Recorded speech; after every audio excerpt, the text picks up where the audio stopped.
Halo teman-teman, perkenalkan saya Salsa Safana Alfiani dengan nomor NIM 3012400041.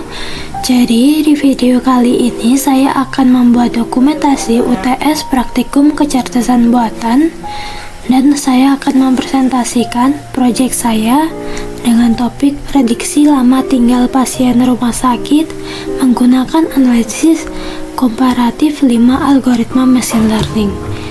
Nah, proyek ini saya beri nama Hospital Loss dan sudah saya deploy sebagai aplikasi web yang dapat diakses publik. Dataset yang saya gunakan adalah Hospital Lake of State dataset dari Microsoft yang tersedia di Kaggle ya. Nah, ini adalah dataset yang sudah saya unduh. Ini untuk dataset yang ada di Kaggle. Ini judulnya. Dataset ini memiliki 100.000 baris data dan 28 kolom fitur yang mencakup hasil laboratorium, informasi klinis pasien, kondisi penyakit, penyerta, dan informasi demografis lainnya.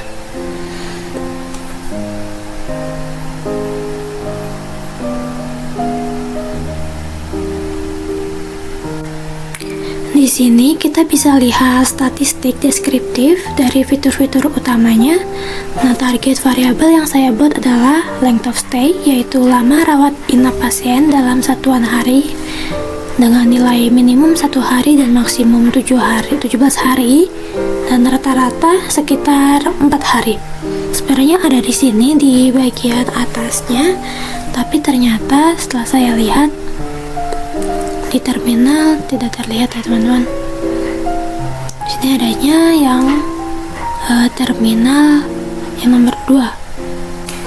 Dari hasil eksploratori dari data analisnya, distribusi lama rawat menunjukkan bahwa mayoritas pasien ini dirawat selama 1-5 hari.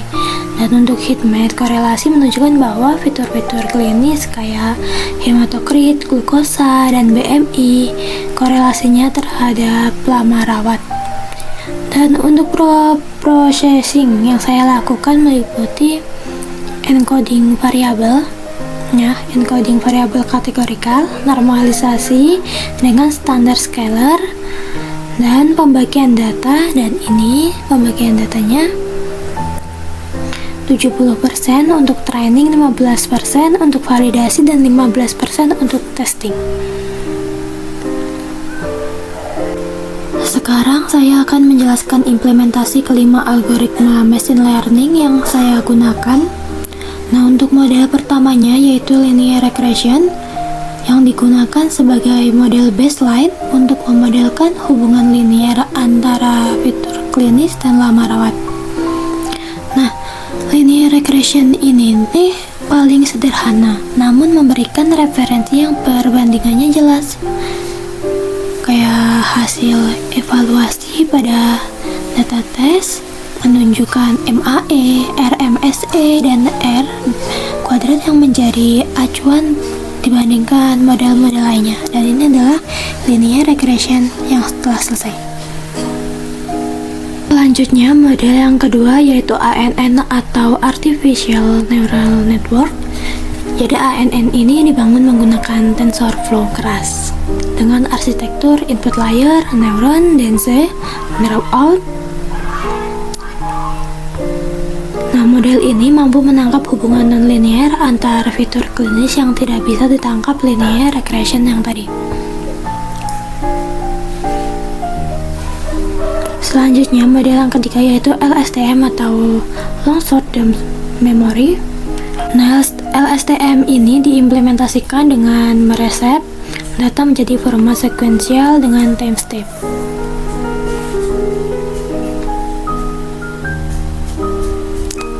LSTM ini menjadi model terbaik dengan R kuadrat tertinggi yaitu 0,9644.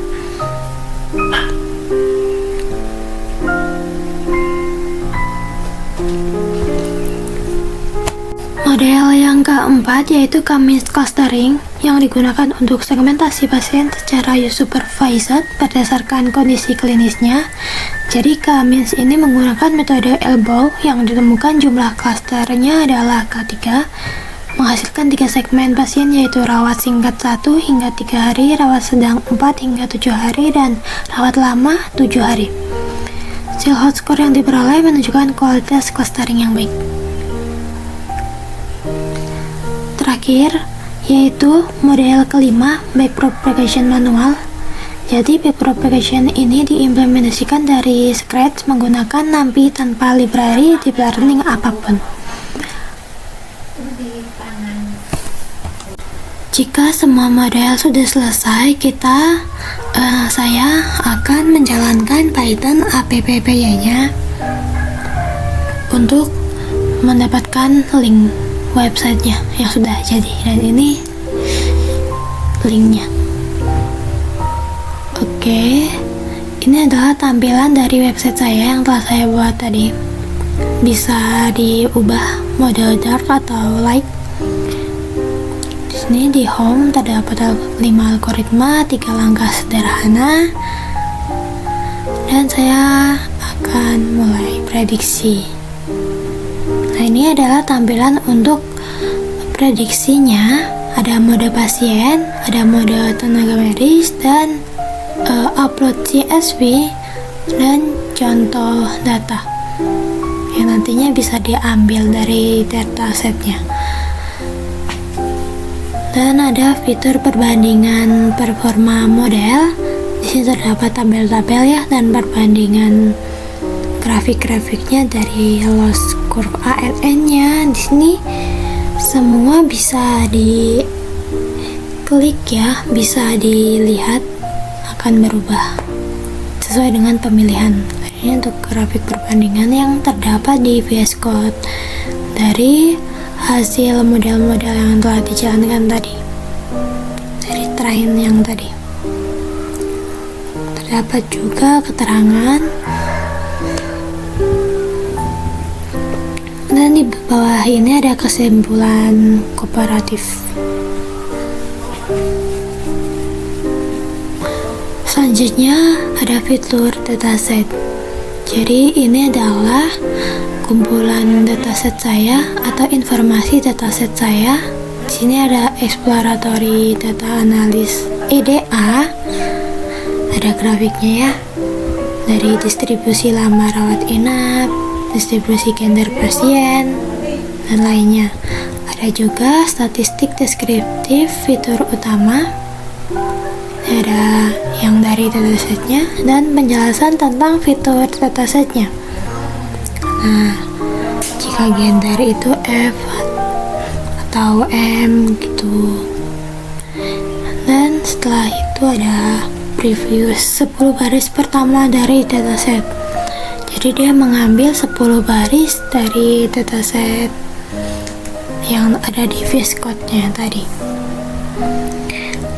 Selanjutnya ada tentang atau about. Jadi ini tentang proyek ya, isinya dari data diri saya, ada deskripsi proyek, ada dataset juga. Bahkan di sini ada link penting kayak GitHub.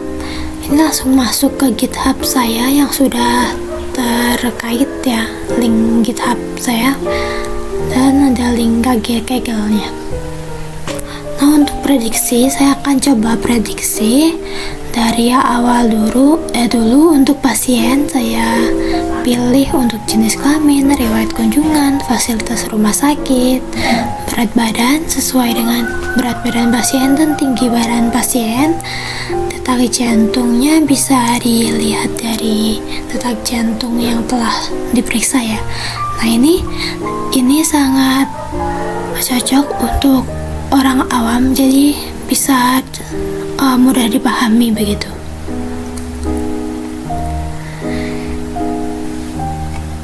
Nah, di sini ada penyakit penyerta, bisa centang saja sesuai dengan penyakit yang diderita saat ini. Lalu telah selesai prediksi sekarang. Nah, ini adalah hasil dari prediksinya. Nah, ada keterangan ya, di sini tetap ada harus menggunakan metode medis ya. Nah, ini estimasi rawat inapnya ada 9 hari berarti. Setelah selesai saya riset dulu, saya akan masuk ke mode tenaga medis. Sama untuk jenis kelamin, kunjungan dan fasilitasnya pilih. Lalu untuk BMI-nya, glukosa, detak jantung, sodium, isi sesuai dengan hasil laboratorium medisnya ya. Di sini saya isi saja.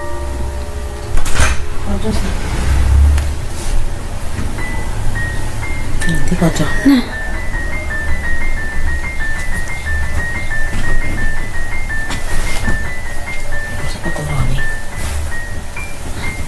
di sini sama saja ya, di bawah ada penyakit penyertanya, bisa dicentang sesuai dengan penyakit yang diderita oleh pasiennya. Yang terakhir yaitu kita prediksi sekarang. Nah, ini adalah hasil dari prediksi dari mode medisnya. Rawatnya paling lama ya, jadi 12 hari. Ada keterangannya juga ya di sini, perbandingan hasil semua model. Terus juga ada keterangan lainnya. Saya riset terlebih dahulu. Di sini saya akan coba menggunakan data contoh yang diambil dari datasetnya. Nah, saat saya klik data contohnya akan secara otomatis terisi. Nah, ini cuma 5 hari saja berdasarkan dari hasil datasetnya. Selanjutnya ada upload CSV. Di sini bisa mengupload CSV yang berbeda dari dataset utama di VS Code. Saya coba. Nah, sebenarnya ini datasetnya ada batas minimumnya ya untuk beberapa MB. Saat saya prediksi dari dataset yang baru atau download, semua akan otomatis download. Sudah terdownload ya teman-teman. Nah, ini untuk like dan dragnya maaf. Oke, begitu saja website yang saya buat. Dan ini adalah saya akan menunjukkan GitHub saya ya. Jadi yang GitHub yang tertaut tadi, untuk deploy-nya saya menggunakan Railway. Di sini sudah aktif ya.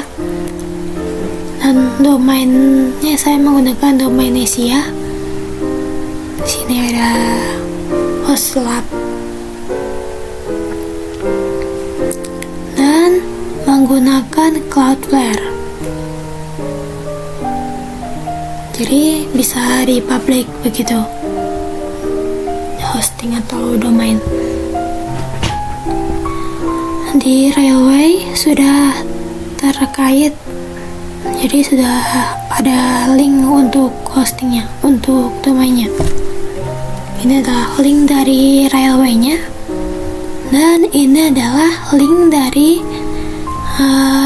domain atau hostingnya dengan user my ID. Oke, terima kasih. Dadah.